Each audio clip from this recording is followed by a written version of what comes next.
Bom dia a todos.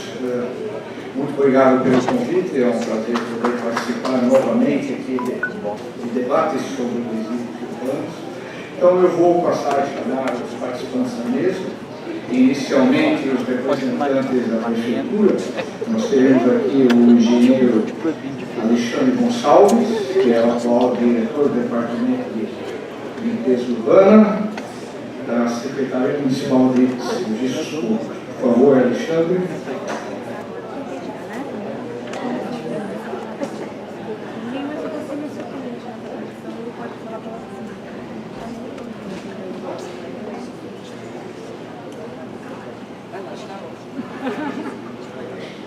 Obrigado, então, Alexandre.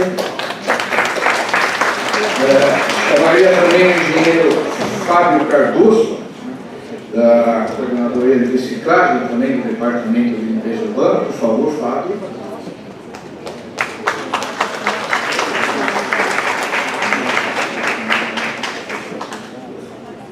Em seguida, o engenheiro Dirceu Pereira Júnior, que é o atual diretor de Trabalho e Renda da Secretaria Municipal de Trabalho e Renda. Por favor, Dirceu.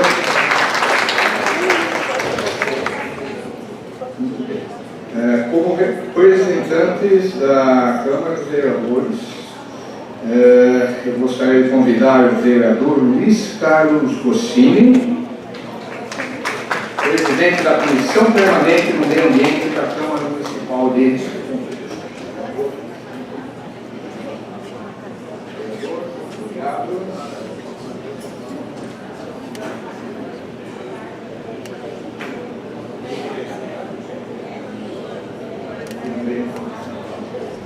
Ok. Em seguida, o vereador Pedro Tourinho, que é presidente da Comissão Permanente de Política Pública e Saúde. Por favor.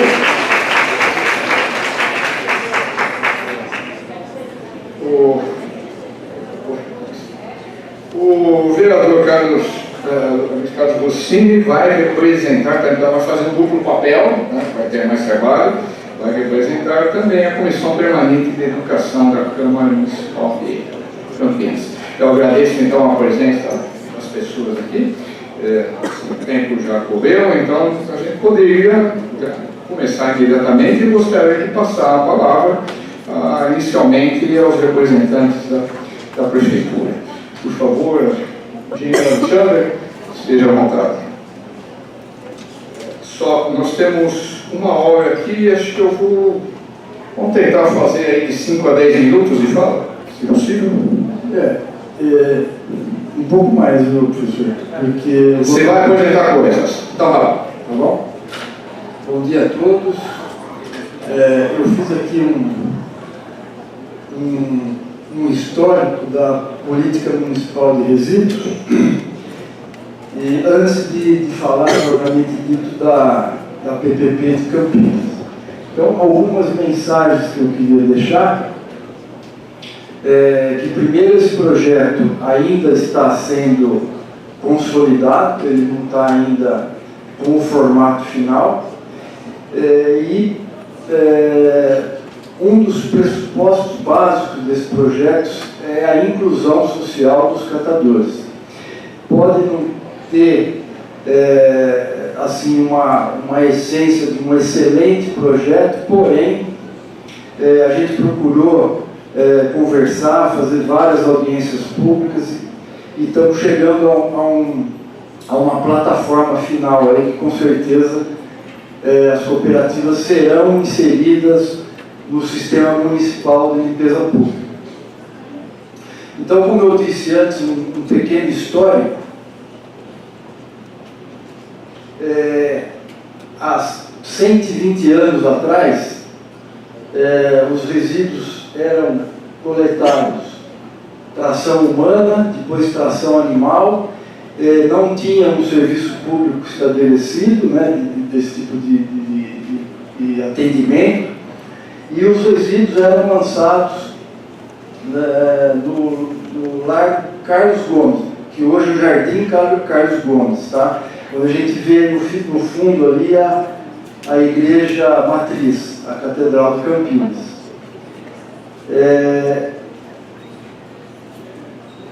Depois disso,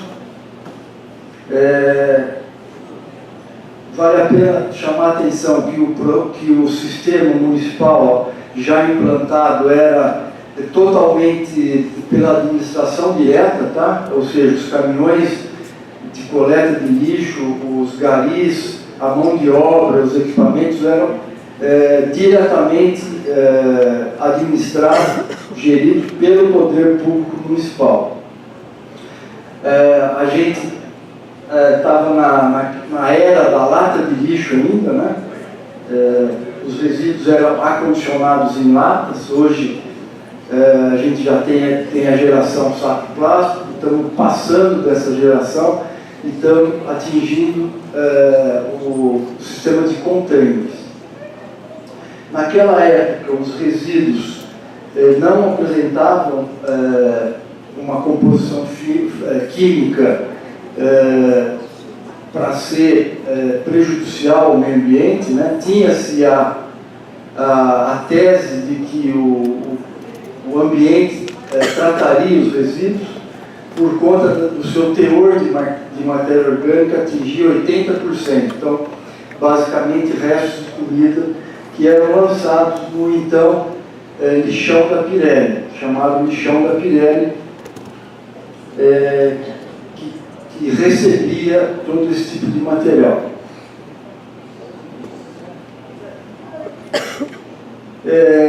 Já na década de 80, em 1985, a prefeitura iniciou então o processo de terceirização. Terceirizou tanto a coleta, nessa época não, o aterro era gerido pela prefeitura,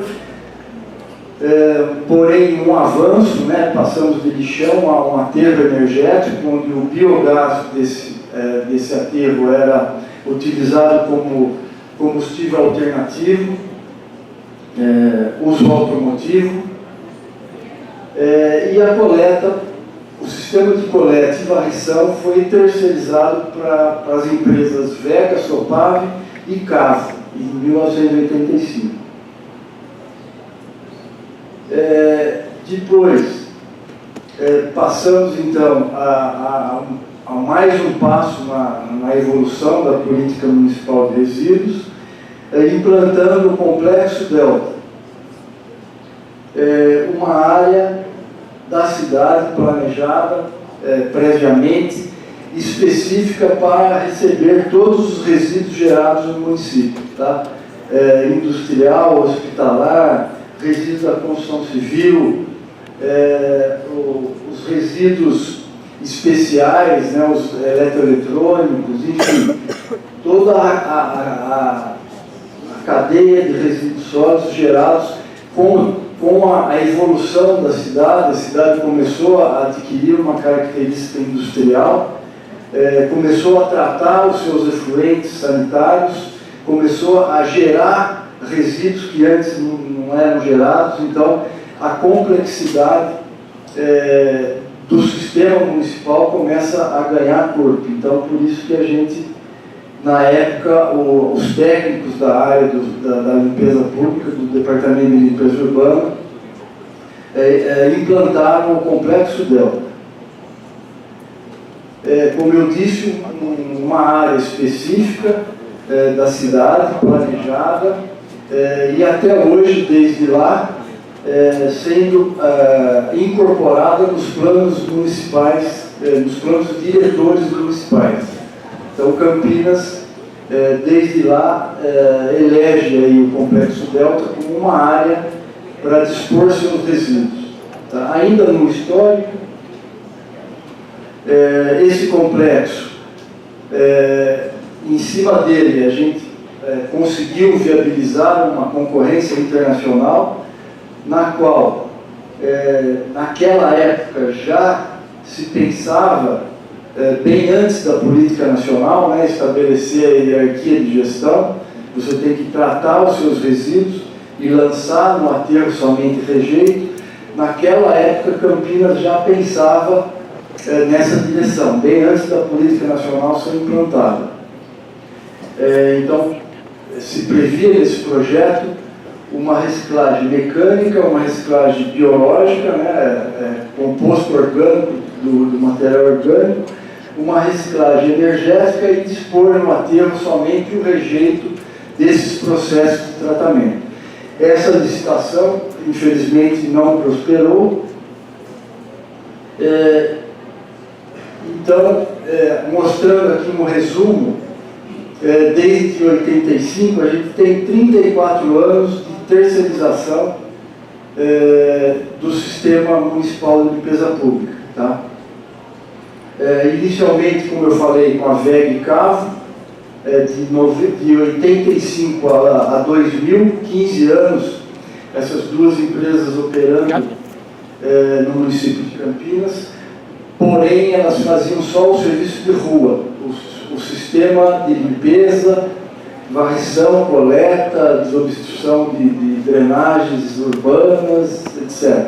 O aterro, nessa época, era operado pelo sistema administração direta.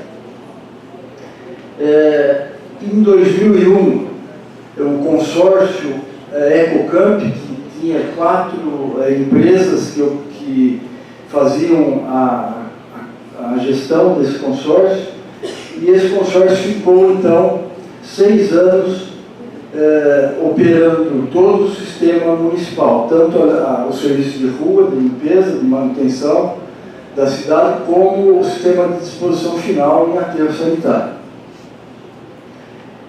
Depois dessa época, a TECAM ficou 7 anos também, de 2007 a 2013, e atualmente a Renova Ambiental, que opera o Sistema Municipal de Limpeza Pública.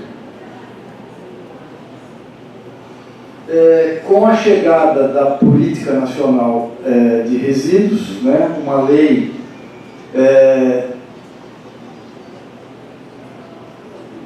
algum problema aí?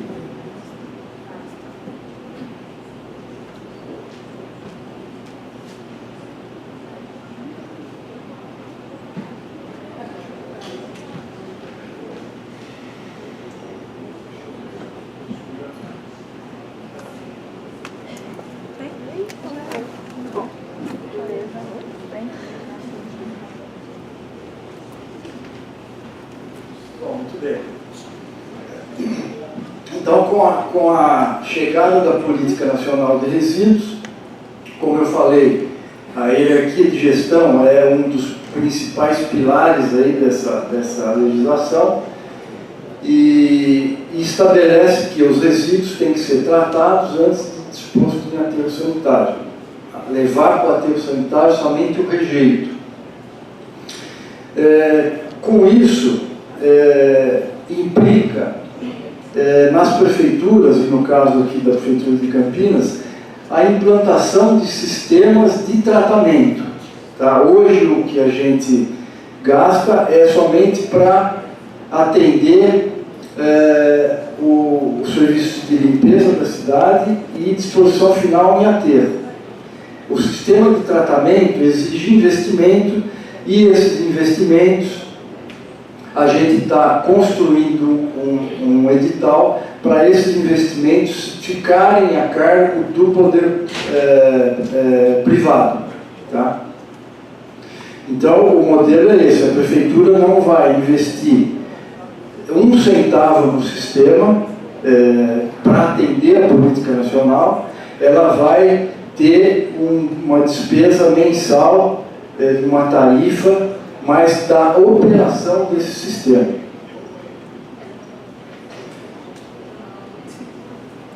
Então, a política nacional, dentre outras coisas, além da hierarquia de gestão, ela tem a responsabilidade compartilhada e a logística reversa. A logística reversa, talvez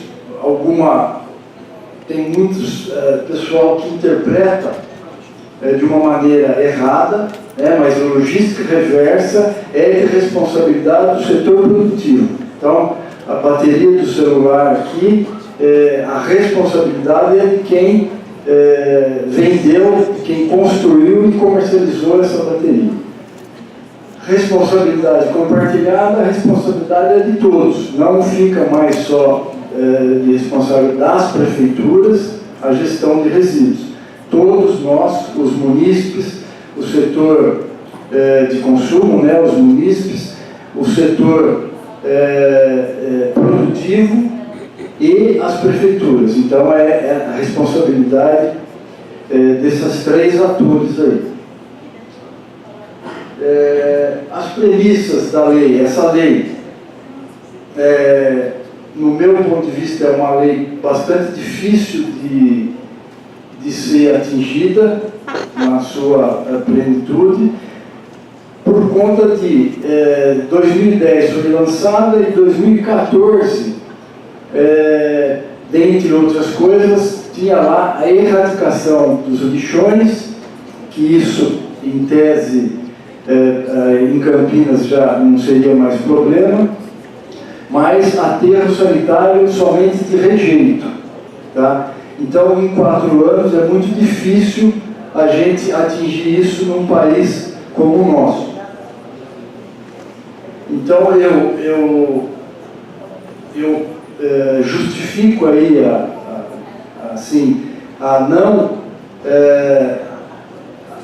gente não chegar a atingir a política nacional, não só Campinas, mas a maioria dos municípios do Brasil, por conta dessa característica do país ter um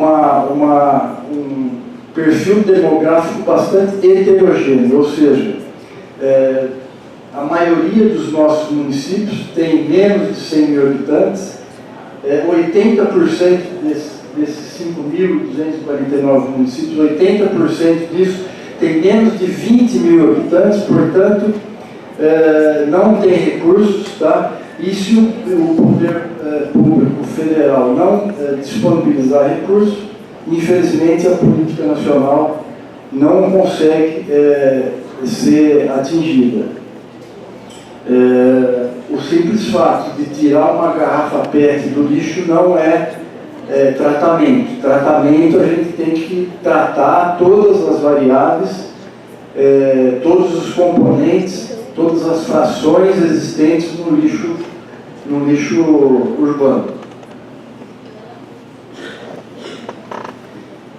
Então, falando agora do nosso projeto, tá, como eu disse, esse projeto ele não está consolidado, ele não está fechado,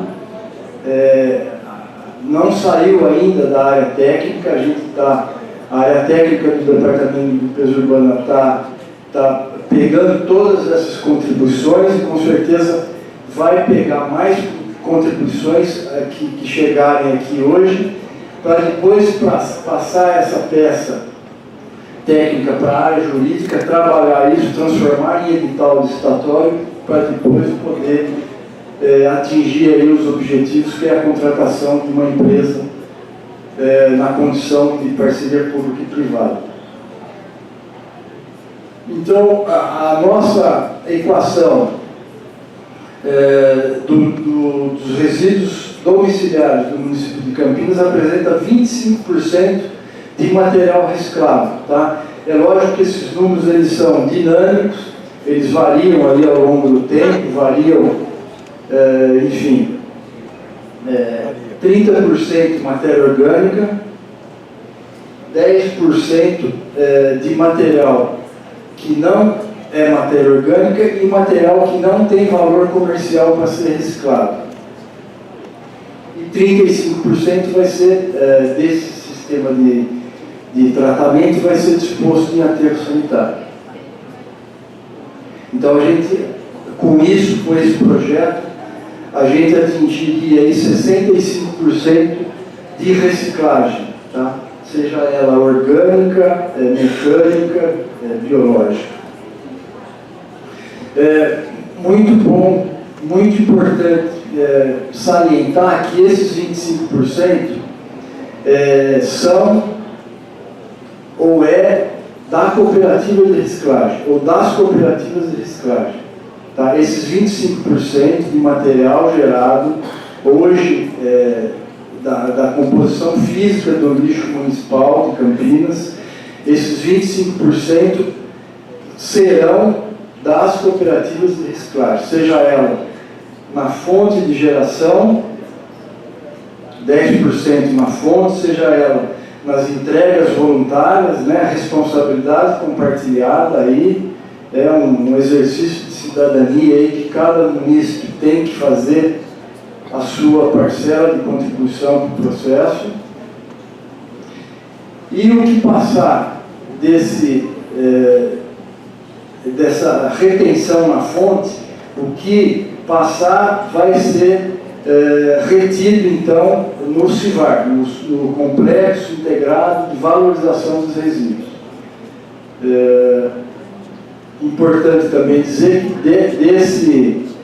desses 10% vai ser criado um fundo municipal das cooperativas para receber tanto o investimento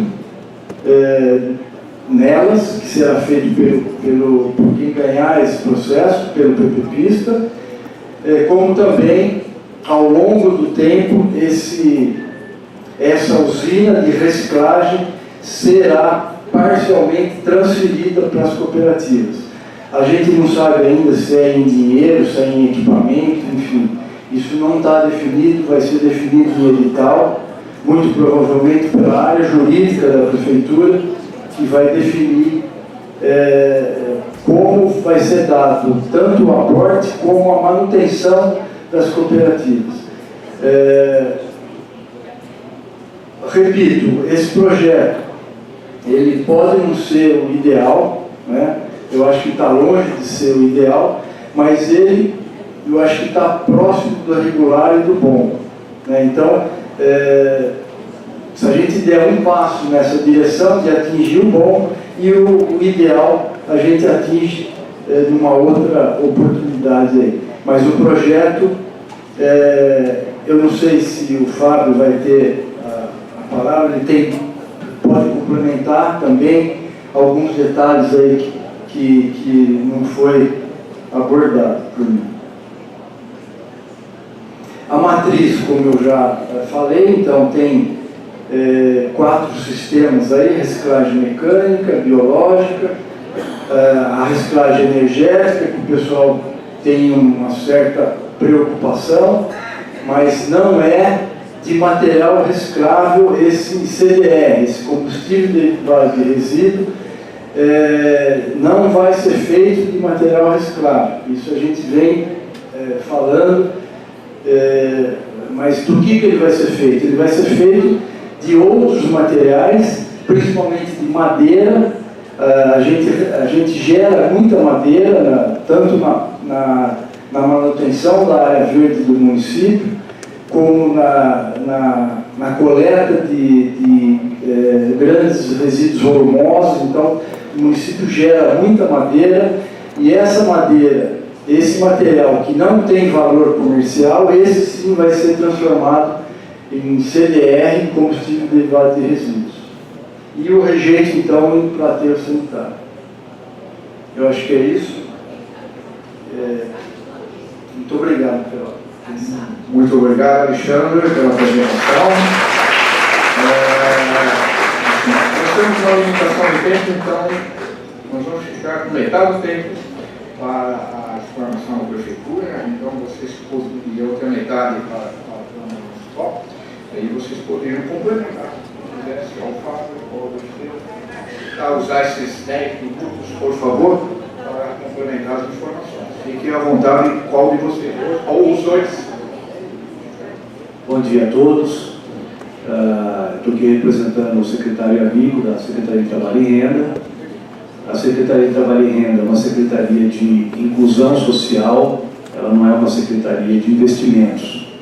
Mas mesmo assim a gente tem buscado parcerias com convênios do governo federal, governo estadual e entidades privadas para abastecer as cooperativas de equipamentos. Do governo federal vieram balanças eletrônicas, prensas e, mais recentemente, 5 picapes que foram entregues para as cooperativas no mês passado para elas poderem fazer coleta. E, junto com a iniciativa privada, nós conseguimos, junto com o banco, a doação de um barracão de alvenaria para uma das cooperativas. Também foi recente, foi construído no ano passado. E vamos continuar buscando essas parcerias com o governo federal, estadual e com as entidades privadas para poder dar uma instalação melhor para as cooperativas. Obrigado. Obrigado, Luciano. Fábio, gostaria de completar alguma coisa, por favor? Obrigado.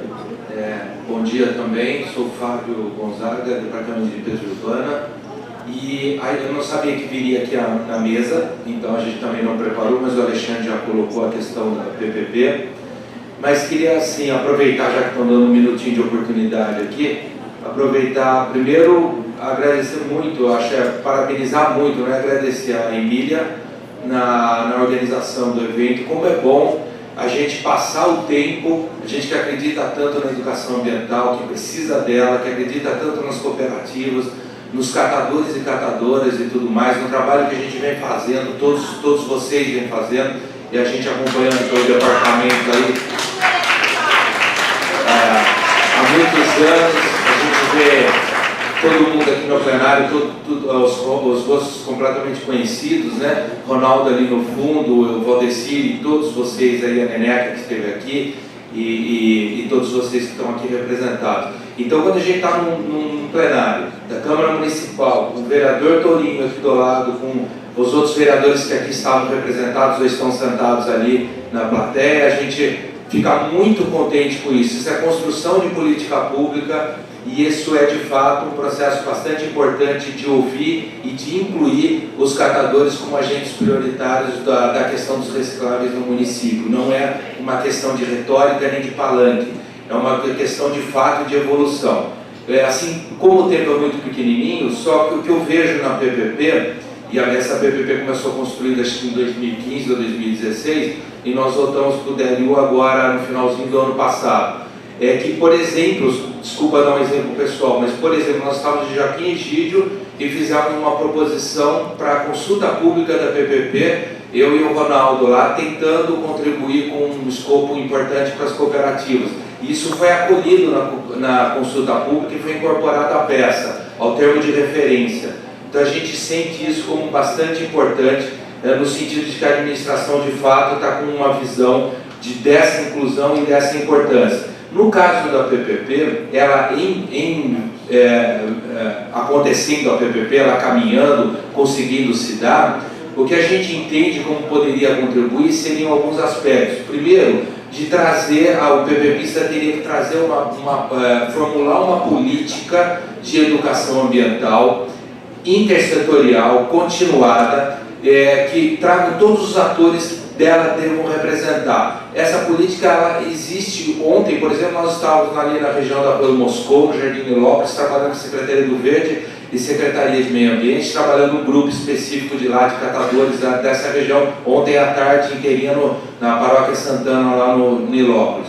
Então, o que a gente entende é o seguinte: se o PPPista tem a obrigação de fazer um plano, por exemplo, de educação ambiental. E esse plano de educação ambiental, ele vai ter que ser norteado pela nossa política municipal de educação ambiental, que foi construída pela Secretaria do Verde, Unicamp, Fundação José Pedro de Oliveira e outros atores. Se dela originar um CEA, um Centro de Educação Ambiental, para capacitação continuada das cooperativas, dos catadores e catadoras, e para promover a educação ambiental para a gestão sustentável dos resíduos no município. E dela surgir um GIA, que está previsto, que é um grupo de implementação e acompanhamento dessa educação ambiental, a gente já tem uma premissa principal, que é garantir de fato que a população conscientizada ela possa de fato separar mais o material reciclável e a gente aumentar o volume desse material. E aumentar o volume não é só coletar mais, é aumentar o volume e diminuir o índice de rejeito dos recicláveis.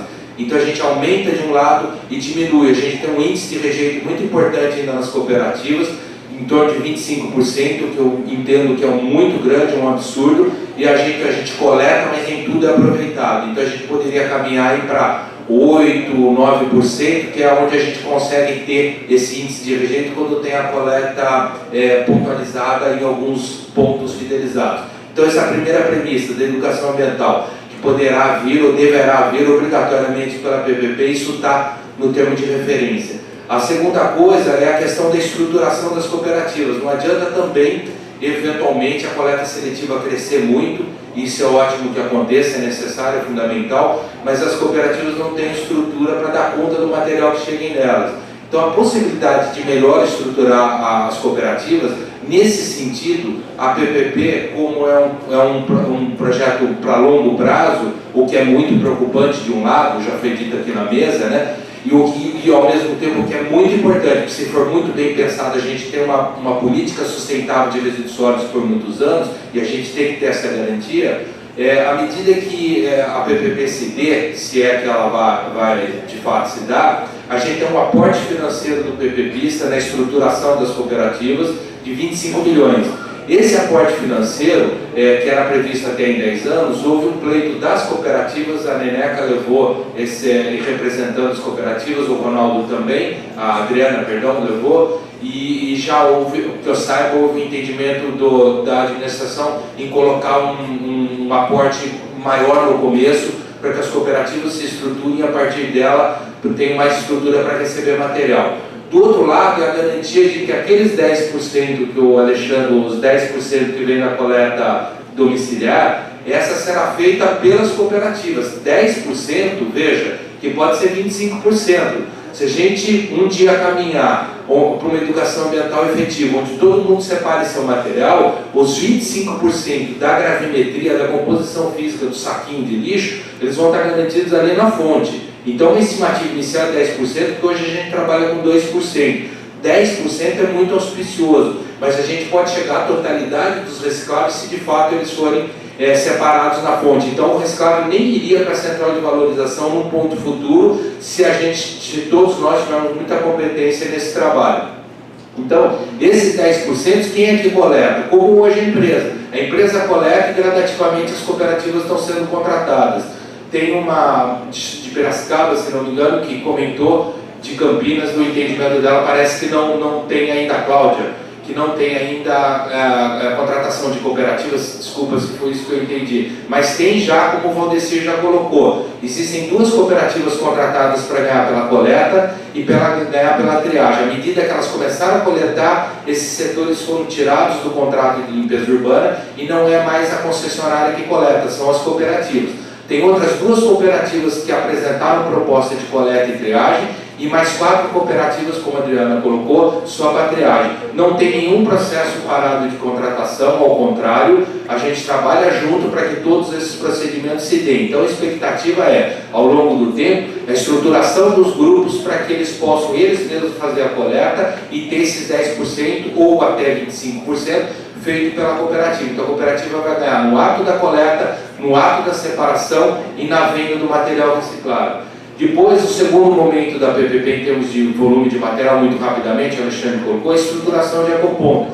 Hoje os ecopontos, eles estão não na situação ideal. Tem aqui o Tomás, que eu estou vendo daqui, que é que organiza os ecopontos lá pelo DLU, mesmo o Tomás sabe disso, né? Que a gente precisa avançar na estruturação dos atuais ecopontos, que a gente tem 14 ecopontos no município. Na proposta da PPP, vem ter mais 40 ecopontos. Então, se esses ecopontos estiverem de fato estruturados no município, como a gente pretende que esteja, a gente teria a possibilidade, por entrega voluntária, de ter mais 5% dos resíduos sólidos urbanos como material reciclado. Já teríamos 15% aí. E se nesse momento, à medida que estrutura os ecopontos, estrutura as cooperativas, elas fazem a coleta direta, elas ficam com o material, ainda sobrar material reciclado, esse material reciclado seria separado na central de valorização dos recicláveis. À medida que esse material seja separado, ele vai ser comercializado, como o composto também será comercializado, o eventual CDR também seria comercializado. Esses materiais comercializados, eles entram pelo PPP, pelo que eu entendi, como receita acessória ao PPPista. O que a gente propôs e o DLU diferenciou? Que os recicláveis, à medida que eles sejam comercializados, esses últimos recicláveis, que não são objetos nem da coleta seletiva, que não foram pegos lá, e nem no ecoponto, o PPPista vende esse material e que 50% desse material volte para a prefeitura através de um fundo de reciclagem que a gente chamou de FUNREC. Então esse fundo de reciclagem vai ser um recurso mensal para estruturação do programa de educação ambiental da prefeitura, para programa de estruturação continuada das cooperativas, um programa de inclusão gradativa dos catadores autônomos ou avulsos, que nem a Adriana prefere falar. Enfim, tem um recurso mensal bastante importante que possa ter. Então você tem um aporte financeiro, você tem o dinheiro da coleta, você tem o dinheiro da triagem e você tem o dinheiro da comercialização.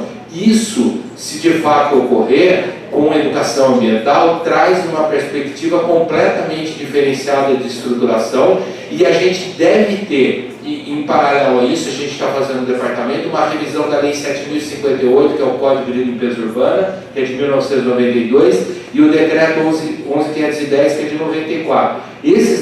Essa lei, esse código, ao nosso ver, está completamente obsoleto. Ele precisa ser revisado, a gente está fazendo a revisão, e nessa revisão, uma das garantias, ou a principal garantia, é que de fato a gestão dos recicláveis se dê através das cooperativas. E para complementar, quando se pensou no grupo lá na política de educação ambiental, no FUNREC, em todos eles tem assento o Conselho de Meio Ambiente, que é o CONDEMA, portanto há controle social, ao nosso ver, e tem assento a representação das cooperativas também, onde, supondo que tenha um fundo para reciclagem, onde gastar esse dinheiro? As cooperativas têm uma voz ativa nas decisões de contratação. Então, finalizando, de nós, a prefeitura, sem qualquer tipo de demagogia, é um privilégio enorme o Fórum Político de Cidadania está dando essa oportunidade, e a gente vê todos vocês aqui, e é muito bom para a gente ver que vocês hoje têm muito mais voz do que tinham antes. A gente está longe da coleta seletiva ideal, a gente está longe da educação ambiental ideal, a gente está longe de ter o volume de material que vocês precisam ter e da estruturação das cooperativas, que ainda está precarizada. Mas a gente tem uma condição muito maior a partir de agora de vir conquistar isso, graças a todo o trabalho que vocês fizeram, graças ao papel extraordinário que a Câmara Municipal sempre faz nessa direção, ao Fórum de Cidadania e também a nós, técnicos do DLU, que temos a obrigação de ter, se a gente não ter a sensibilidade, a gente teria a obrigação de ter essa sensibilidade e de trabalhar com essa inclusão. A gente fica muito, muito, muito, muito feliz de ver a Câmara Municipal lotada aqui e ver tão bem representada por todos vocês assim, e o DLU está e estará sempre de portas abertas, não tem outro caminho que não a construção de política pública em conjunto, a meu ver. Tá bom? Obrigado pelo tempo. Muito obrigado, engenheiro Fábio, muito interessante. Antes de passar a palavra aos companheiros da Câmara Municipal, eu gostaria de fazer alguns comentários, né? Mais como um estudioso de tecnologia e gestão, eu percebi que nesta versão que foi apresentado agora pelos representantes da prefeitura, mas que tem uma coisa um pouco mais clara, a possibilidade de contemplar realmente as cooperativas. Então, eu penso que se essa proposta ainda está em evolução, é uma grande oportunidade para se debater, discutir e fazer pressão para que o papel dos catadores seja realmente contemplado num modelo de gestão, né?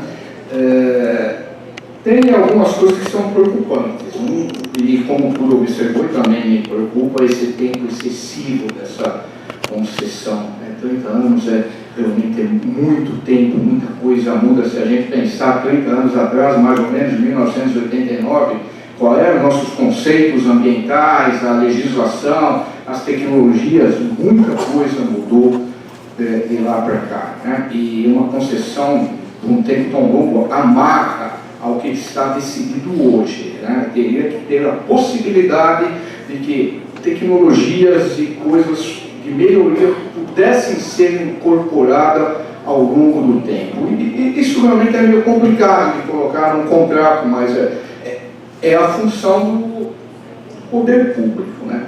Uma outra questão são as tecnologias. O Brasil não desenvolve tecnologia de tratamento de resíduos, né? Nós importamos tecnologia. Essas tecnologias, ela vem de países de primeiro mundo, países desenvolvidos. Nesses países não existe catador.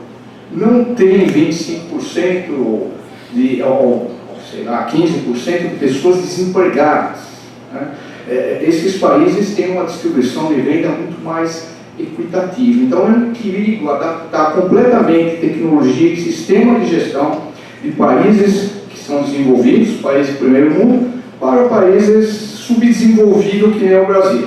Subdesenvolvido, há uns tempos atrás, ficou um palavrão, né? A gente falava em desenvolvimento, mas ultimamente nós podemos dizer que o Brasil está em vias de subdesenvolvimento, nós estamos voltando para trás. Então, isso aí é um problema, assim, muito sério. Ou seja, os modelos de gestão, eles têm que ser adaptáveis à nossa realidade. E a principal diferença é a existência de um contingente muito grande de pessoas desempregadas e que se utilizam da reciclagem para ganhar a vida. Isso que a gente tem que contemplar, né? Uma outra questão também, e aí mais questão do poder público, não exatamente os técnicos do DLU ou especificamente em Campinas, mas o poder público em geral. Se a gente olhar para trás, o poder público, desde mais ou menos final da década de 80, década de 90, ele abdicou do seu poder para fazer a gestão de resíduos, né? O nome é poder público, então ele tem poder, mas ele abdicou do poder. Ele abdicou do poder em favor das empresas privadas, né? Quer dizer, é isso aí! Da atuação da mesa. O problema da empresa privada é que ela não necessariamente é muito preocupada com a qualidade de vida da população. O principal objetivo da empresa privada é lucro. Ok, a parceria é possível? É possível, só que a prefeitura tem que usar o poder, se chama parceria público-privado. O poder público tem poder, ele tem que usar todo o seu poder para poder controlar a parceria, né? E essa é uma grande questão. Então, se a gente olhar bem, a gestão de resíduos nesses últimos anos, ela foi moldada às características e capacidades das empresas privadas. Não se impôs tecnologia, não se impôs melhoria. Um exemplo muito gritante é que ainda hoje nós temos gari correndo atrás de caminhão. Isso não existe mais em países subdesenvolvidos, né? Sim, é uma coisa que já devia ter sido implantada há muitos anos atrás. Quer dizer, o poder público não exerceu o seu poder de obrigar as empresas a trazer as melhores práticas, as melhores tecnologias, né? Esse é um problema sério e corre o risco também na gestação de uma PPP, a gente repetir isso, igual essa por 30 anos, né? Então, esses são os problemas relativos à tecnologia que me preocupam como estudioso. Não estou nem falando como ex-diretor, porque eu fiz apenas uma passagem de 1 ano e meio, 2 anos para a DLU, que me permitiu aprender muito mais com os técnicos sobre gestão de resíduos, mas eu estudo tecnologia há muitos anos. E uma das tecnologias que eu estudo, inclusive, é tecnologia de queimar, né? Quando eu vejo alguma coisa, eu fico pensando se isso serve para queimar ou não. Então, eu sei todas as consequências do que é queimar, como gerar energia, se dá para fazer bem ou se não dá. Bom, eram esses comentários que eu, aproveitando a oportunidade de falar, né, e eu gostaria então de passar a palavra aos companheiros da Câmara dos Vereadores. Quem sabe primeiro? Então, Pedro Torino, por favor. Bom dia ainda, né? Boa tarde. Novamente.